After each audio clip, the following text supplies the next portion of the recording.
significa ser homem no Brasil de hoje? A resposta parece estar em disputa.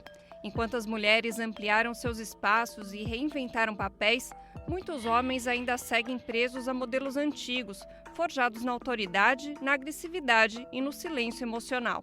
Se a masculinidade dominante ainda é aquela que reprime o choro, foge do cuidado e responde ao conflito com violência, o que está em jogo hoje é a possibilidade de construir outras formas de ser homem. Uma construção com impacto direto na vida concreta.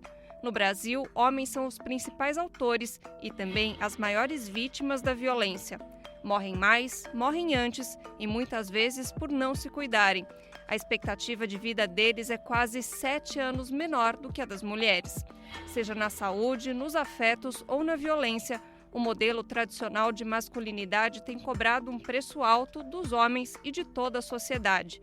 No BDF Entrevista de hoje, vamos entender como se formam as masculinidades, o que está por trás da repetição dos ciclos de violência e o desafio urgente e coletivo de pensar em novas formas de ser homem. Olá, eu sou Luana Ibelli e esse é o BDF Entrevista. E para esse papo sobre o que é ser homem, eu recebo aqui a antropóloga Isabela Venturosa, que há anos pesquisa masculinidades, feminismos e violências. Isabela, muito obrigada por ter aceitado o nosso convite. Muito obrigada por me receber hoje. Então vamos lá, é possível responder essa pergunta, o que é ser homem no Brasil hoje?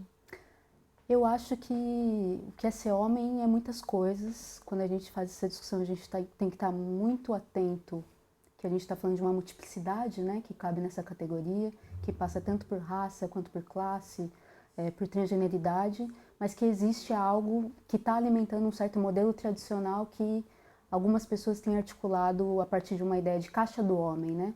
O que há que transforma os homens em homens? E daí está associado a atributos como força, física, a dar a última palavra, a ter poder, a não chorar, a expressar nenhum sentimento para além de raiva, né? Então a gente tem uma certa construção da masculinidade socialmente a partir de diferentes lugares, da escola, da religião, da família, que molda um homem bastante específico, mas quando a gente vai ver na prática, nem todos os homens são fortes, nem todos os homens não choram, né? E vão ser recortados por certas diferenças e desigualdades que vão modelando também essa masculinidade como múltipla. Como que essas interseccionalidades influenciam nas questões de poder, por exemplo? Porque a gente sempre fala numa masculinidade muito ligada ao poder. Como que isso acontece quando a gente fala dessas multiplicidades, como você falou? Sim, eu acho que tem uma questão muito importante, né? Nos últimos anos que essa discussão se tornou mais ampla na sociedade, se falava muito dos privilégios dos homens, de como os homens têm poder, mas quando a gente vai olhar para os homens de fato, não são muitos deles que têm de fato tanto poder assim, né? Então, existem custos, existem impactos no fato de você ser homem numa sociedade como a nossa, que fazem com que ser homem seja quase um fator de risco, né? Então, os homens vão morrer por morte violenta mais do que as mulheres, né? Apesar de causarem bastante violência no espaço doméstico, no espaço privado, né? A gente tem no Brasil esse dado de que as mulheres morrem mais por morte violenta nas próprias casas e pela mão de homens que são conhecidos e próximos, enquanto os homens morrem numa quantidade ainda maior e bem maior, só que na rua e pela mão de outros homens que são desconhecidos. Para além disso, dessa questão das mortes violentas que eles vivenciam, a gente tem a questão do suicídio, que também é quase 4 vezes maior entre os homens, e o que isso diz sobre masculinidade, sobre falta de recurso para lidar com insegurança, com tristeza, com depressão, com questões de saúde mental, incertezas e vergonha, humilhação, né? Tantas coisas que vão recortando a vida dessas pessoas.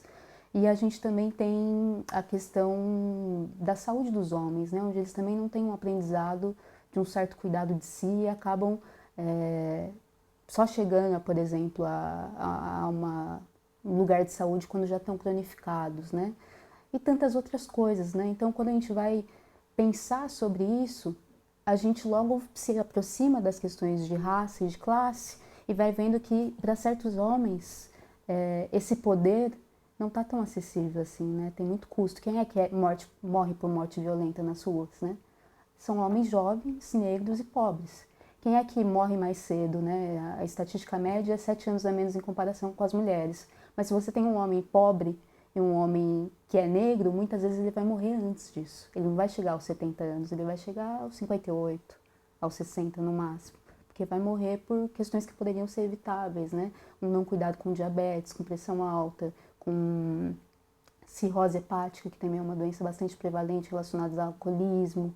Os homens jovens também vão, na verdade, os homens mais amplamente vão ter questões com abuso de substâncias. Então, o que é que faz com que os homens sejam esse público prioritário ou protagonista em certas estatísticas? Isso mostra sobre poder ou mostra sobre certos prejuízos e custos do que é ser esse homem, né? Ou buscar essa fantasia do que é ser esse homem, né? Você falou na sua primeira resposta sobre caixa de masculinidade. Caixa é uma coisa que remete a uma prisão, de certa forma, né? Uhum. Como que é essa prisão e quais são os custos disso? Como você bem disse, existem esses custos.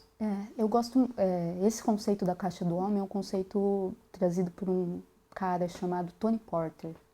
E é uma ideia de que os homens, para serem homens e serem reconhecidos como homens, precisam estar o quanto mais próximos de certos atributos, né? Então, essa questão da força, essa questão de não chorar, muito menos em público, essa questão de reprimir certos sentimentos, de ser assertivo, de ser líder, de ser sempre potente sexualmente, né? E se você não dá check nesses atributos, você é colocado num lugar marginal diante dessa masculinidade, dessas relações hierárquicas entre homens e mulheres, né? Porque há também isso, os homens não estão apenas em relação hierárquica com as mulheres e pessoas não binárias ou pessoas trans no mundo, né? Eles estão entre si mesmos com relações hierárquicas. E quanto mais você se distancia isso tudo que tem dentro dessa caixa, mais subalterno você se torna, né? E de fato, é o que você diz, é como se os homens passassem a vida toda aprisionados, escravizados por uma certa ideia que, quando a gente vai ver, é uma ideia inatingível. Nem todo homem vai ser a todo momento forte. Nem todo homem, quando a gente vai ver exatamente as questões com alcoolismo, abuso de substâncias, com depressão e outras questões, a gente vai ver que existe uma necessidade de conseguir ajuda e de precisar do outro, de precisar de cuidado, que os homens não se permitem ter porque não foram socializados para isso, que não vão dizer sobre poder, vão dizer sobre fragilidade também, que é uma coisa humana, né? E a gente, cruzando com questões relacionadas ao capitalismo, né, às desigualdades socioeconômicas, a gente vai ver que tem muito impacto também sobre esses sujeitos. Hoje, quando a gente discute, por exemplo, a uberização de tudo, né, ou certos trabalhos informais e perdas de direitos trabalhistas, a gente também está falando de homens e homens que estão sendo triturados na sociedade, como as mulheres, mas de outras formas que estão também atravessadas por gênero, né? Você acha que porque existe, você falou de uma fantasia de ser homem que está muito associada a poder, mas na materialidade isso não está presente a todo momento. Isso influencia também a violência e comportamentos que talvez sejam um tanto compensatórios? Super, né? Essa ideia de que para se afirmar é preciso ter poder e não levar desaforo para casa, é também uma tentativa desse homem alcançar essa posição, né? De uma masculinidade hegemônica, né? De uma masculinidade viril, uma masculinidade forte, né? Que se impõe, que não leva desaforo para casa. E nisso a gente vai ver nos homens acidente de trânsito, a gente vai ver nos homens quando eles aceleram e vão para cima ou tem um comportamento de maior risco no trânsito. O que isso também diz sobre masculinidades, né? Tem familiares meus que são homens muito gentis e educados e parceiros e amorosos, e quando entram no carro viram outra pessoa, né? Você deve conhecer casos similares. E aí qualquer coisa que se faz na frente deles vira uma grande afronta. Só que você não sabe quem está no outro carro, né? Você não sabe aquele dia, como aquele dia pode terminar. E eu acho que os homens, também associados a essa noção de uma masculinidade que não leva desaforo para casa, ou que aprende a ser reativa, não vão fazer esses cálculos, ou não vão aprender outros repertórios. Eu fui criada com homens, né? Eu sou a caçula de uma família de 2 irmãos. Então tem muito de masculinidade em mim. Eu sou uma pessoa que se irrita com facilidade, que tenho muito essa reação de não levar também desaforo para casa.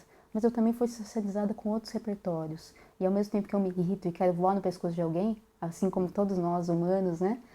Eu tenho um movimento também reflexivo que me tira da resposta só na emoção e me coloca no lugar de pensar, contar até 10, falar como é que eu diminuo o impacto disso aqui que está acontecendo, né? Essas reflexões, elas parecem ser muito mais comuns a mulheres na nossa sociedade, né? Ou seja, quando você traz esse exemplo, é muito fácil ver que os homens também são levados por emoções fortes, mas isso não é interpretado dessa forma. As mulheres são emocionais e os homens são racionais. Como que isso está dentro desse debate também das masculinidades? Essa é uma das maiores contradições, né? A gente tem essas, não queria falar fantasia, mas é quase no sentido de que ficções sobre o que são mulheres e mulheres serem mais associadas a um lugar de emoções, enquanto homens da racionalidade, né? Isso não é novo, isso é histórico, né?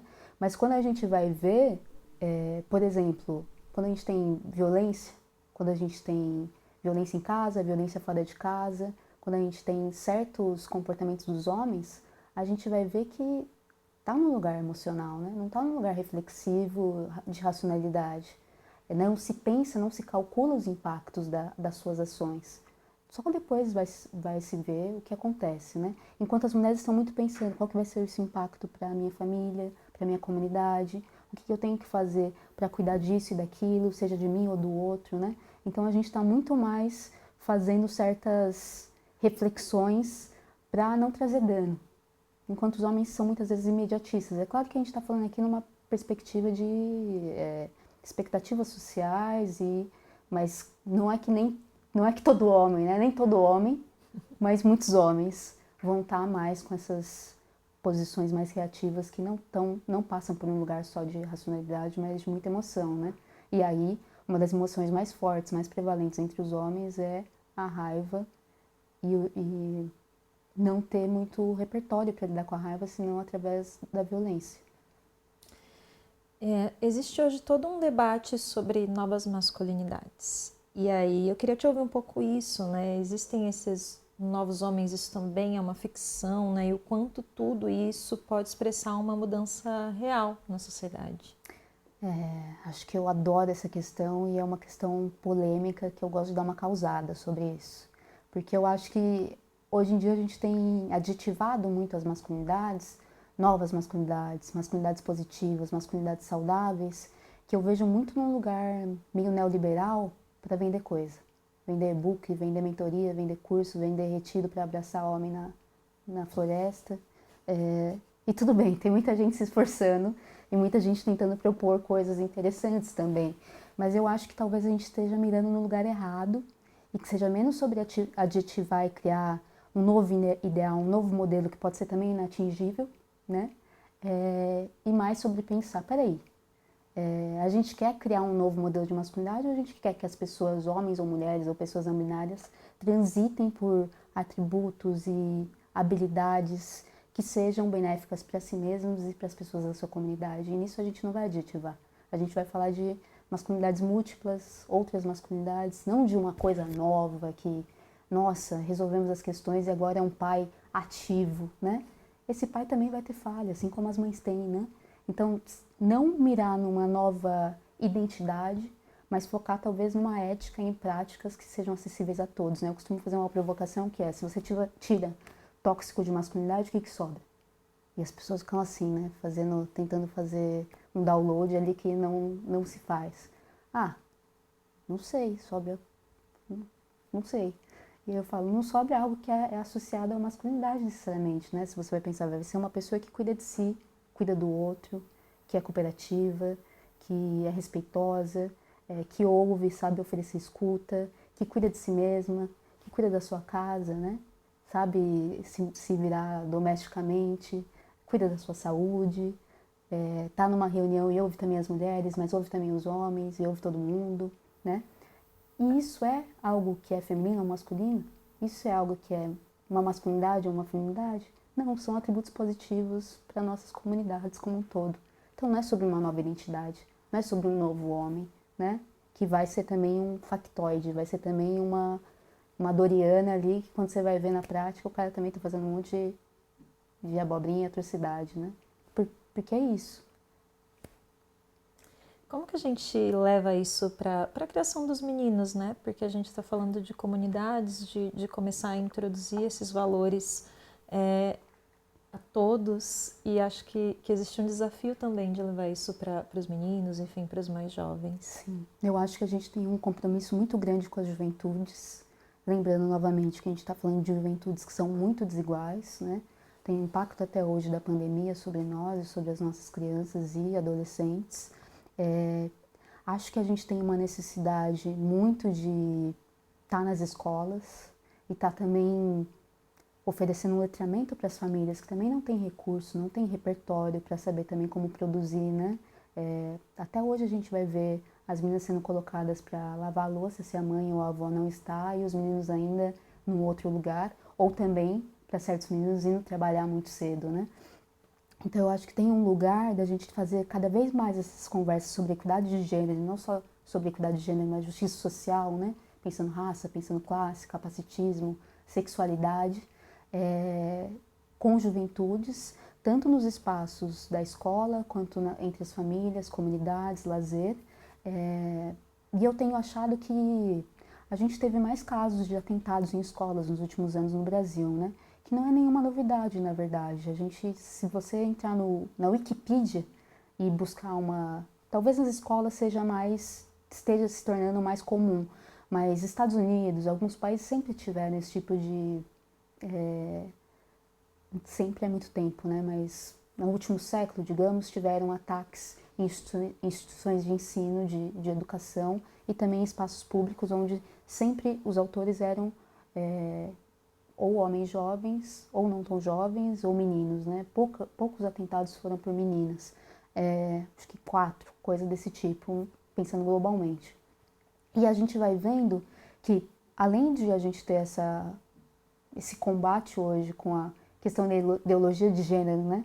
Que muita gente fala que falar de equidade de gênero é ideologia de gênero, quando é exatamente o contrário, né? Ideologia de gênero é você não querer falar sobre gênero nas escolas e com crianças e adolescentes. E para além disso, eu acho que por muito tempo teve um ponto cego aí de pensar que falar sobre equidade de gênero era só dialogar com as meninas, ou dialogar com os meninos apenas sobre as questões das meninas, e não de uma maneira integral, pensando também o que é se tornar menino, né? Eu gosto muito de um parceiro, o Raul, do Masculinidade Quebrada, que fala que a transição de menino a homem é quase uma experiência de um trauma, né? De tudo aquilo que você tem que atrofiar, né? E de tudo aquilo que você tem que largar para trás ou não aprender para se tornar homem, muitas vezes em situações de reiterada violência, né? Então, a gente também precisa falar com os meninos uma perspectiva de: você tá bem? Se esses meninos estão em chans, estão na internet consumindo conteúdo misógino e se sentindo mais pertencentes nesses lugares, o que isso também diz da saúde mental deles? Sabe? O que a gente não está cuidando? Vamos falar exatamente sobre isso, Isabela. Essa questão da misoginia online tem sido um grande desafio quando a gente fala em meninos jovens. Vamos saber mais. Na internet, o velho machismo encontrou um novo disfarce e um megafone. Grupos como incels, red pills e masculinistas radicais se multiplicam em fóruns e redes sociais espalhando ódio contra mulheres, com discursos que misturam frustração, ressentimento e teorias distorcidas sobre gênero. É o universo da machosfera, onde afeto é fraqueza, feminismo é ameaça e a violência muitas vezes é glorificada. O fenômeno virou tema da série Adolescência, sucesso mundial da Netflix, que joga luz sobre a radicalização masculina online. No enredo, um adolescente é preso após assassinar uma colega. Fora da ficção, casos como esse já aconteceram e continuam acontecendo. O problema cresceu tanto que alguns países cogitam classificar esses grupos como organizações terroristas. Mas até agora, as plataformas digitais seguem permitindo que tudo isso se espalhe com poucos limites, como se algoritmos fossem neutros diante do ódio. O que está por trás desse novo rosto da misoginia? E por que ele atrai tantos jovens? A verdade é que tem muitos elementos aí por trás dessa radicalização online. Isabela, você já foi chamada para dar palestras, né, sobre esse tema, pensando nesse público. O que está por trás dessa atração?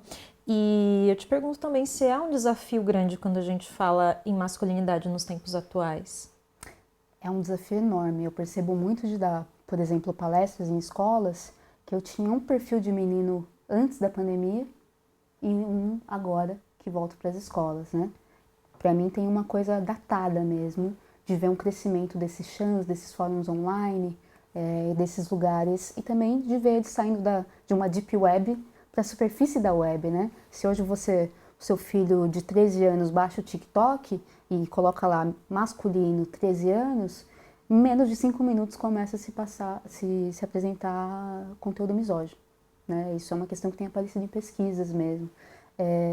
E aí de um lugar, antes da pandemia, onde eu chegava na escola e os meninos achavam que aquela conversa não é com eles e ficavam um pouco acuados, um pouco alheios, hoje eu chego nas escolas e os meninos estão armados, no sentido não literal, espero sempre, mas no sentido figurado, no sentido de estarem muito prontos para combater um discurso de equidade de gênero ou de minimizar questões relacionadas à violência sexista, machista, né? Então, é claro, novamente, não estou falando de todos os meninos, mas se tornou muito mais comum você ver meninos que estão sendo informados e tendo como referência conteúdos misóginos do que antes e se sentindo prontos para combater também outras narrativas possíveis, né, relacionadas à equidade.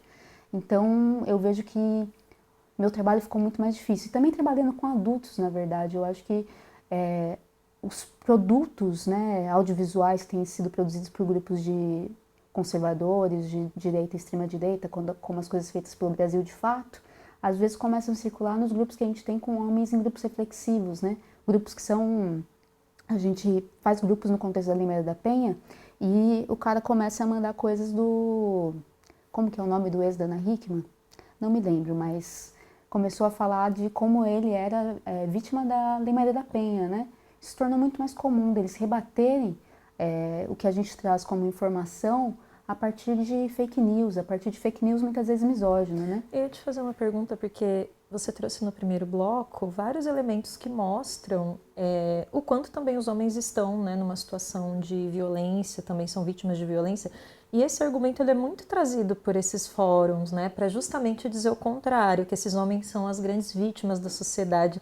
Por uma perspectiva de equidade de gênero, como que é esse argumento e como é trabalhar isso junto com esses meninos que muitas vezes vêm armados, como você falou, com essas informações? Sim. É um caminho que a gente tem que fazer sabendo que é um processo, e um processo que não é linear, que é difícil, que há necessidade de uma construção mais longa, né? Porque é isso. Com os adultos a gente está disputando com repertórios de 50 anos, 20 anos, 30 anos. Com os meninos a gente está disputando com menos tempo. Mas é uma socialização que é sexista não a partir só dos fóruns. Os fóruns aumentam isso, mas que desde pequeno ele já está lidando com aquelas questões, até mesmo com o pai em casa, que consome também esse tipo de repertório, né? Então, um primeiro ponto que eu coloco, trabalhando com jovens ou com adultos, é a questão da escuta.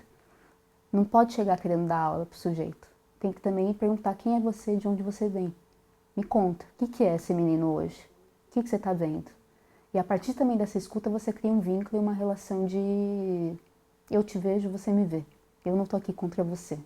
E aí você vai introduzindo esses elementos para eles verem como é custoso também estar no mundo a partir desse único lugar. Mas não porque as mulheres estão acabando com você ou as meninas. Porque você e outros homens estão, né? Quando a gente vai ver muitos problemas relacionados à masculinidade, não são as mulheres que estão matando os homens nas ruas, né? São os próprios homens que estão se matando. E que também, em algum lugar, quando estão envolvidos com alcoolismo ou abuso de substâncias, tem uma falta de repertório para lidar com também mazelas que às vezes têm relação com outros homens, né? Então, por exemplo, a questão trabalhista mesmo, né? Não são as mulheres que estão impondo a você essa organização de coisas, né? Quem são as lideranças em empresas hoje? Quem é que está legislando contra os nossos direitos enquanto trabalhadoras e trabalhadores, né? Homens brancos de camadas altas que não estão nem aí se você vai acessar uma CLT nunca mais, né?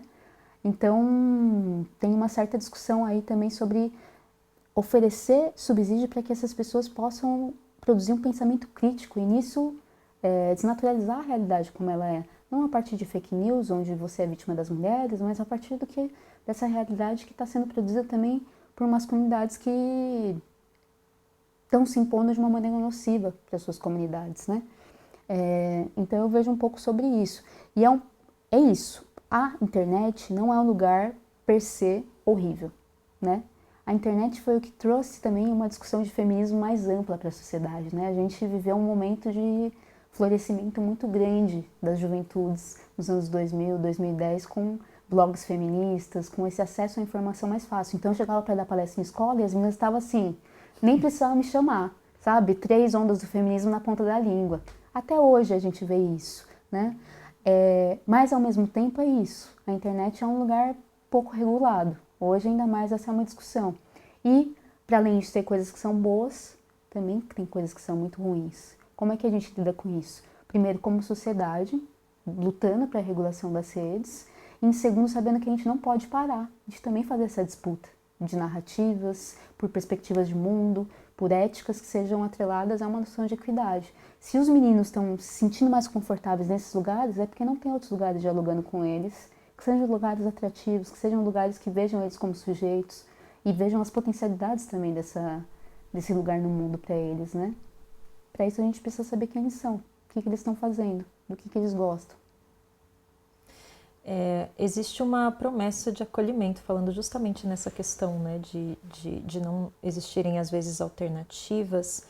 E aí, que tipo de acolhimento, então, está sendo oferecido nesse outro lado, já que a gente não consegue oferecer uma resposta, e por que isso tem sido tão atrativo também? Eu acho que essa é uma excelente questão, né? Acho que se, de algum modo, tem uma coisa de um sofrimento mental, e eu não estou falando de uma perspectiva de psicopatologização, eu estou falando de que tá no mundo, não é um passeio no parque, né? E não é um passeio no parque para as mulheres e também para os homens. Então, ser adolescente, ser jovem no Brasil, muitas vezes é um lugar de não ser visto. Apesar de termos o ECA, temos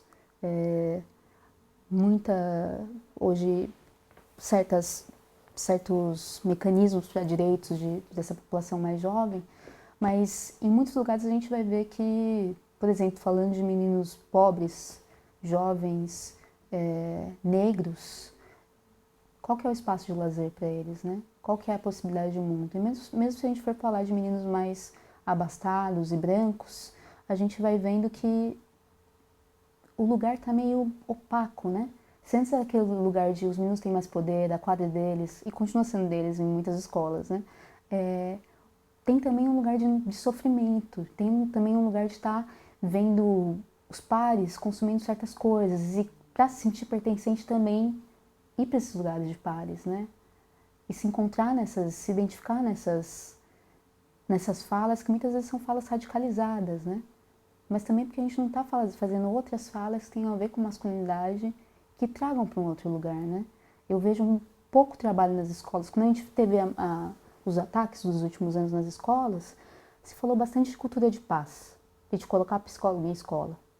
E não acho que isso é necessariamente ruim. Mas também não há uma discussão sobre gênero aqui, também não há uma discussão sobre masculinidade, como que a gente tem que também organizar espaços de segurança e de reflexão para esses meninos, não deixando de trabalhar com as meninas, mas de fato a potencialidade dessa metodologia que eu trabalho, que são os grupos reflexivos, é muito grande quando a gente vai pensar espaços onde os meninos consigam se sentir confortáveis e começar a olhar para si mesmos, né? Então eu tive uma primeira experiência esse ano, mais longa, trabalhando com meninos em uma escola, que foi muito boa, porque antes eu só era chamada para dar uma palestra. E uma palestra, que tipo de potencial de penetração ela tem para esses jovens, né? Não, veio aqui dar uma lição de moral na gente, não se cria diálogo, não se cria escuta de fato, né? E o que a gente precisa é fazer conversas mais profundas e mais longas com esses meninos, tentando pensar o que é masculinidade. Para ser menino eu preciso ser isso? E também tentar sensibilizá-los para as questões das meninas e das pessoas não binárias, né? Esse também não é um sujeito, Por que a gente quer aniquilar ele, né? Ou como é que as suas ações afetam muito essa pessoa que está do seu lado? Você é contra ela? Ele fala, não. Muitas vezes não são. A gente tem uma discussão que vai muito no lugar de uma pessoa é boa, uma pessoa é ruim, mas não, muitas vezes essas pessoas só são pessoas sem repertório. Só são pessoas que não estão sensibilizadas para essas questões, tão distantes, e achando que sobreviver e se preservar é lutar contra esse outro, né? Como que é a conversa sobre responsabilidade? Porque quando você falou um pouquinho antes, né, que é isso, não são as mulheres que estão matando os homens estão se matando, os homens estão legislando. Existe espaço também para essa conversa e trazer esses meninos também para se verem não só como vítimas, porque esse discurso da vítima cola, né? Uhum. Mas como responsáveis também. Como que é essa conversa? Essa pergunta é muito boa, porque um dos motos do trabalho tem que ser responsabilização. A categoria vítima é uma categoria muito perigosa, né? E ela é muito confortável para algumas pessoas, né? Quando você passa a perceber que você também sofre, que a sociedade também tem efeitos nocivos sobre você, você pode muito facilmente falar, então eu sou a vítima, eu sofro pra caramba, nossa, pobre homem. E não sair desse lugar para um lugar de ação e de responsabilização, na qual, ok, a gente está falando de algo que é socialmente produzido, que não é de autoria única, onde só você é responsável pelas coisas como elas são. Mas você também você tem agência. Você é um sujeito aqui, você não é uma vítima passiva da situação, né?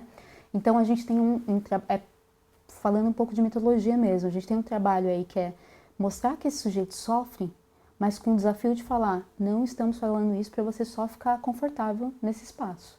É para você ter um repertório crítico para olhar para as situações, ver que nem isso aqui não é um passeio no parque, não é bom para você, não é bom para a sua comunidade, e a partir daí se responsabilizar por práticas violentas que já cometeu, mas principalmente por não cometer daqui em diante. Como é que eu lido com uma situação de conflito, que eu quero pegar a pessoa né? Só que não uso violência. Como é que eu consigo comunicar a minha raiva ou o meu incômodo, ainda possibilitando um diálogo com esse sujeito, né? Ou, por exemplo, às vezes não tem diálogo, né? Às vezes você está com todo esse repertório, mas o outro não tem. O que eu faço nessa situação? Eu vou para cima mesmo e custe o que custar? Ou eu também me distancio? Ou eu busco uma pessoa para mediar também essa situação, né? Então são saídas que têm a ver com reflexão, que não tem a ver com imediatismo, que não tem a ver com, muitas vezes, dar um passo atrás. E um passo atrás não é uma coisa que os meninos aprendem, né? Na sua socialização. Respirar e contar até 10, algumas famílias têm introduzido mais isso, né? As crianças estão ali, não tem o nosso repertório como adultos, físico mesmo, né? Fisiológico, aliás, para pensar. Então são tomadas por emoções, não tem ainda são mais imediatistas. É nosso papel como comunidade, como responsáveis, sendo pais ou não, estar ao lado deles também para ensinar eles a como que eles, como fala, eu estou indo para um lugar muito comportamental, mas acho que também faz parte de como é que eu calibro as minhas emoções, né? Porque a gente fica mal e como adulto a gente, principalmente nós que não somos homens, respiramos, buscamos alguma companheira para trocar ideia, para falar daquilo que a gente está sentindo, fazemos a nossa análise ou psicoterapia, né? A gente tem vários repertórios e alguns deles não são individuais, são coletivos. Os meninos não aprenderam sobre isso. Precisam aprender e precisam ter espaços para fazer tudo isso, né? E tem que ser uma coisa que não passe necessariamente por dinheiro, né? Porque só alguns vão ter acesso. E aqueles que não têm? Então é papel da escola pública, é papel do Estado, operar esses espaços dentro das escolas, nos CRAS, nos CREAS, né? Nos espaços que cuidam também dessas pessoas. Eu acho que vai um pouco por aí. Olha, Isabela, a falta desses espaços, a falta dessas discussões acaba trazendo uma série de consequências, né? Não é à toa que a gente tem visto o aumento da misoginia. E tudo isso tem efeitos concretos na vida das pessoas, como, por exemplo, o aumento de feminicídios recente no Brasil. Vamos ver. Em 2024, o Brasil registrou 1.450 casos de feminicídio. Houve aumento em relação ao ano anterior, quando foram registrados 1.438 casos. Os dados são do Relatório Anual Socioeconômico da Mulher, conhecido pela sigla RASEAN, do Ministério das Mulheres. Segundo o Código Penal brasileiro, o feminicídio é o assassinato de uma mulher cometido por razões da condição de sexo feminino. É um crime que envolve violência doméstica e familiar, menosprezo ou discriminação à condição de mulher. Geralmente, o feminicídio é a culminação de uma sequência de violências, que podem começar com violência psicológica, que escala para agressão física e, por fim, para o assassinato. Identificar a violência misógina desde o início e evitar que ela avance é o objetivo da campanha Feminicídio Zero, lançada pelo Ministério das Mulheres no ano passado. A iniciativa tem duas frentes de atuação prioritárias, o carnaval e o futebol, mas também visa debates em empresas, entidades e igrejas. Em uma época com muitos avanços nas questões de gênero, o que explica a persistência e até o aumento da violência extrema contra a mulher? Como o Estado e a sociedade podem reverter esse quadro? Perguntas fundamentais que eu rebato aqui, Isabela. O que explica esse aumento? A gente tem uma lei que é assim, você já contou em outras entrevistas, né, que a Maria da Penha não veio do nada, inclusive foi o Brasil foi obrigado a fazer isso por sanções, e hoje temos uma das leis mais evoluídas, né, no sentido de direito das mulheres, e mesmo assim a gente vê um aumento nos feminicídios, na violência contra a mulher. E aí eu queria que você trouxesse um pouco, é uma contradição ou não? As coisas estão relacionadas? Eu acho que tem 3 pontos sobre isso. Um primeiro ponto tem a ver com a gente passar a registrar feminicídio como feminicídio, que também não é algo que acontecia antes. Então a gente passou a reconhecer mais os crimes de homicídio de mulheres como feminicídios. Isso ainda é uma coisa, né, para a gente discutir, porque nem todo lugar vai estar registrando dessa forma. Então esse aumento também tem a ver com isso.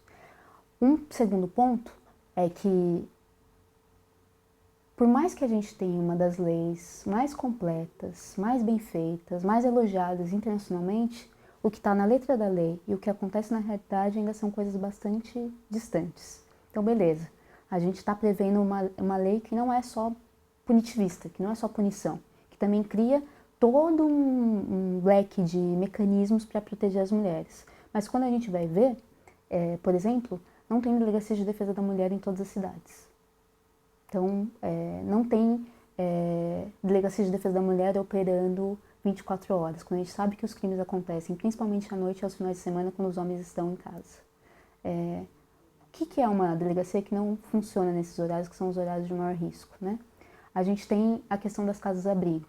Casas-abrigo que são muito poucas para um país com mais de 5 municípios. 5 mil municípios. Da última vez que eu vi, uma década atrás, eram 70. Esse valor aumentou, mas não aumentou muito. Na última, eu cheguei a ver um pouco os valores e não aumentou muita coisa. Para onde essa mulher vai quando ela está nessa situação, então? Para além disso, a gente tem as medidas protetivas, né, que são hoje praticadas, né, pelo judiciário. Mas será que as medidas protetivas estão de fato protegendo essas mulheres? Esses homens estão mesmo distantes? Quando é que essas medidas chegam? Tem chegado a tempo, né? Então, uma série de questões que apontam para uma fragilidade da execução da lei, né? E que a gente não tem muito esse trabalho que eu faço, que é esse trabalho reflexivo de, beleza, esse homem só pela lei ele não vai parar de cometer violência contra a mulher. Se a gente não tiver mecanismos para esse homem, de fato, repensar a sua masculinidade, a questão da violência, os direitos das mulheres, o que é um casamento, o que é uma conjugalidade, é você controlar essa mulher, é você ficar com ela a todo custo, se ela não ficar com você, acabar com a vida dela. Se ele não tiver espaço para pensar sobre isso, para desenvolver outros repertórios, ele vai continuar sendo um autor de agressão, né? Então a gente precisa pensar nessa fragilidade daquilo que a lei prevê, mas que não é praticado na sua integralidade na prática. Outra questão, uma terceira questão sobre isso, é que não falo exclusivamente dos feminicídios, né, mas falo de todos. A gente teve um aumento de todos os crimes contra a mulher nos últimos anos, né? Tem a questão que eu já falei um pouquinho de uma subnotificação que a gente tinha anteriormente e que com as campanhas, com a discussão maior sobre violência contra as mulheres nos últimos anos, a gente tem mulheres que estão mais educadas nos seus direitos, né? tem uma educação em direitos que foi feita e por isso passam a denunciar mais, porque a gente criou espaço na sociedade para debater isso, né? E com isso tem antes acontecia violência, tanto quanto hoje, talvez, né? Essa é uma hipótese. A questão é que agora a gente denuncia mais, né, do que denunciava antes. Esse é um ponto. Mas, para além dele, o fato de que a gente avançou muito nos nossos direitos, isso incomodou muita gente. E hoje a gente vive com discursos conservadores, com discursos radicalizados, de uma direita e uma extrema-direita, e não que a violência não aconteça na esquerda, né? A gente sabe que acontece, mas que buscam resgatar uma certa tradição onde as mulheres eram mais submissas e aceitavam os lugares colocados pelos homens para elas na sociedade, né? Então a gente vai ver nesses discursos também radicalizarem os homens. A gente vai ver homens que estão falando, não, isso não está certo. Eu vou exercer meu poder porque era assim e precisa continuar assim. A gente precisa reorganizar a sociedade mais uma vez. Então é uma disputa entre os nossos avanços e essa vontade de voltar a um lugar que talvez nunca tenha existido, mas que é um saudosismo desse lugar dos homens como um lugar de poder e último em termos de liderança, de chefia das casas, né? E um não trabalho com questões masculinas, né? Traição, ciúmes, uma mulher interrompeu o casamento com você porque quer outra coisa para a vida dela, né? A gente viu vários feminicídios que aconteceram recentemente que tinham a ver com homens que não aceitavam o fim dos casamentos. Isso não é novo, né? Mas como é que a gente faz para esses homens aceitarem o fim dos casamentos, né? Tem uma discussão que é tanto uma perspectiva de também educá-los em direitos no que diz respeito às mulheres e também esses homens tratarem questões de como que eu lido com essa ausência, com essa falta dessa mulher na minha vida, né? Tem um sentimento de posse ali que é preciso também ser ouvido e transformado por esses homens, né? E aí é muito trabalho, e muito trabalho multissetorial, multiprofissional, sabe? E a gente continuar. A gente já está finalizando, Isabelle, eu queria te ouvir um pouco. A gente falou dessa campanha Feminicídio Zero, que ela tem uma proposta de sair um pouco, de ir para lugares populares, né, para trazer essa discussão para a sociedade. Nesse sentido, você acredita que campanhas que se proponham a sair desse, porque a gente fala tudo muito no âmbito judicial, né? Uhum. E a gente acaba se deparando com esse problema quando ele já é tarde demais, quando essa mulher já foi violentada, quando esse homem já cometeu a violência. E aí eu te pergunto da importância de intervir antes, como que é esse trabalho? Maravilhoso. Eu acho que é muito nessa lógica, né? Não é uma questão só do judiciário esse problema, né? E eu acho que um trabalho comunitário, né? Fazendo um paralelo um pouco, os agentes de saúde, né? Que a gente tem aí, vão visitar as nossas casas. Acho que era necessário ter uma cultura muito mais de trabalhar em vários lugares pelos quais os homens transitam para fazer esse tipo de discussão, esse tipo de reflexão com eles, né? Então, fazer campanha em bar, né? Fazer campanha no estádio. O futebol no Brasil é, né, por excelência, um lugar de produção de sentido sobre masculinidade, né? E sempre me deixa muito doida que a gente não ainda usou o futebol, ou usou muito aquele dia para falar sobre isso, e não com campanhas mais longas pensando, sei lá, né? É que eu não gosto muito desse tipo de fala, mas homem que é homem não precisa bater nas mulheres, homem que é homem cuida de si, ou enfim. Apesar de eu achar esse homem que é homem muito ruim. Então, já me criticando. Mas tentar usar o futebol como também introdução desse lugar para pensar outras masculinidades, e masculinidades que não tenham a violência como base, né? Então, fora o Bahia, né? Salve Bahia, que faz campanhas o ano inteiro, né? E que é criticado pelos próprios, uma parte dos torcedores também, né? Que não aceitam. Eu não conheço times de futebol que têm feito campanhas mais contundentes e feito um trabalho interno também com seus jogadores, os jogadores de base, os meninos, para falar de assédio, para falar também das violências que eles sofrem, né? A gente tem um dado aí que são também meninos sofrendo violência sexual nesses espaços. Então, eu sou louca para trabalhar com futebol, né? Eu gosto muito de futebol, Corinthians, etc., né? Inclusive respeito as meninas, o Corinthians tem uma campanha massa no futebol feminino, mas talvez a gente tenha que fazer campanha com os rapazes, né? no sentido de usar o futebol como esse instrumento muito potente para a gente transformar masculinidades. Os meninos hoje, eu fui dar uma palestra numa instituição de ensino com 500 meninos e não podiam ver, eu usei uma foto do Neymar e eles ficaram alucinados. O que Neymar significa para essa juventude, né? Que exemplos e repertórios a gente tem que estar ofertando para esses meninos também para associarem a masculinidade a lugares de respeito às mulheres, de co-construção da sociedade, né? E de uma masculinidade que possa se expressar a partir de outros lugares, né? Enfim, algumas ideias.